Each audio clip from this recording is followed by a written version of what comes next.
Wassalatu wassalamu ala nabiyil mustafa la nabiyya ba'dah. Sallallahu wasallam ala nabi sayyidina Muhammadin wa alihi wa sahbihi ajma'ina Wa ala alihi wa sahbihi wa mawala.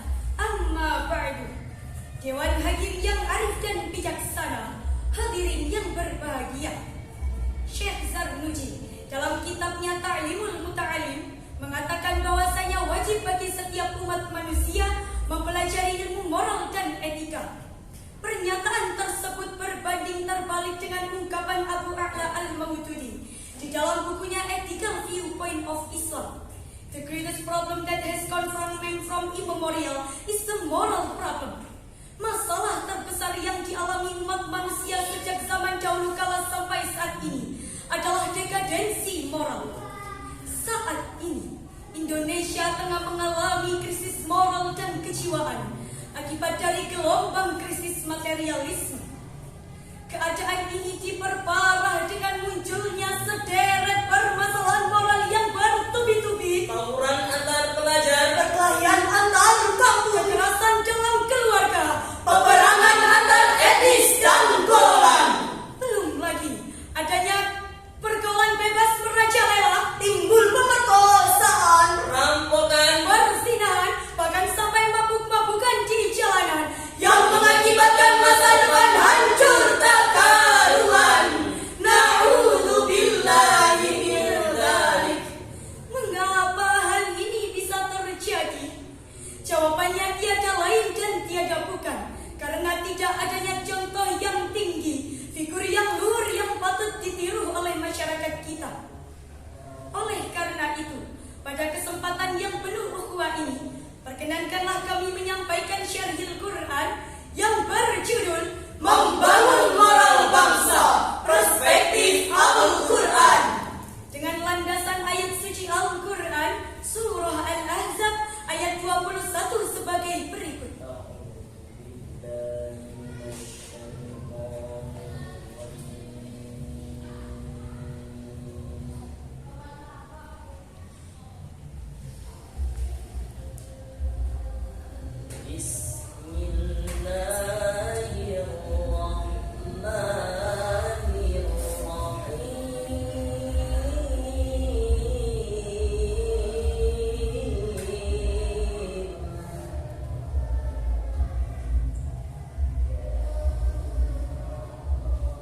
لقد كان لكم في رسول الله أسوة حسنة لمن كان يرجو الله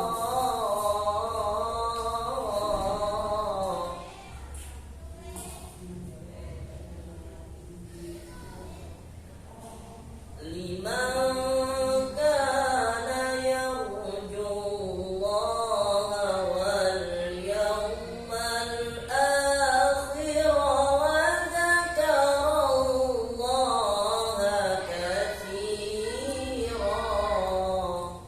Hamba berlindung di bawah kuasa-Mu ya Allah dari usikan syaitan yang terkutuk dengan menyebut asma-Mu ya Allah yang Maha Pengasih lagi Maha Penyayang. Sungguh telah ada pada diri Rasulullah itu suri tauladan yang baik bagimu, yaitu bagi orang yang mengharap rahmat Allah dan kedatangan hari kiamat, dan yang banyak mengingat Allah. Hadirin rahimakumullah, dalam kitab tafsir Ibnu Katsir jilid 3 halaman 11 menjelaskan bahwasanya ayat ini merupakan dalil pokok yang paling besar yang menganjurkan kepada kita agar meniru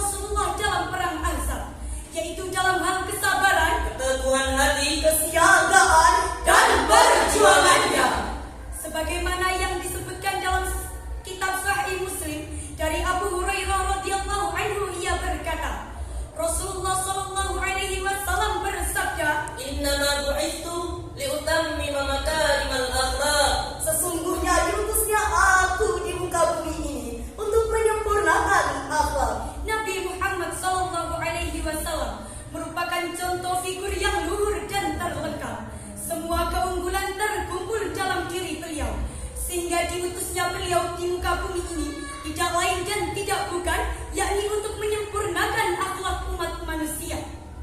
Diutusnya beliau ke muka bumi ini bukan semata-mata hanya untuk menyebarkan iman, Islam dan ihsan, akan tetapi pengutusan beliau ke muka bumi ini adalah rahmat bagi seluruh alam semesta.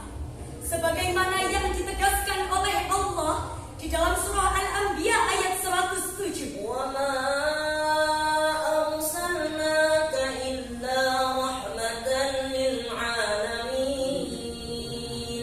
Dan kami tidak mengutus engkau Muhammad melainkan untuk menjadi rahmat bagi seluruh alam. Itulah hadirin, mengapa kita patut berbangga karena memiliki kekasih Allah yang diutus ke muka bumi ini untuk memperbaiki tatanan kehidupan manusia. Maka, marilah kita tingkatkan kualitas kehidupan kita dengan meneladani Sikap, sifat, dan akhlak Rasulullah. Namun sayang seribu sayang, harapan ini terkadang laksana sekuntum bunga dan layu sebelum berkembang. Karena sering kita temukan moral dan etika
Dedikasi di dalamnya, di samping menjadi orang tua yang mengasuh raga anak, ibu adalah sosok yang memiliki potensi besar dalam penentuan karakter anak. Sedangkan seorang ayah merupakan pimpinan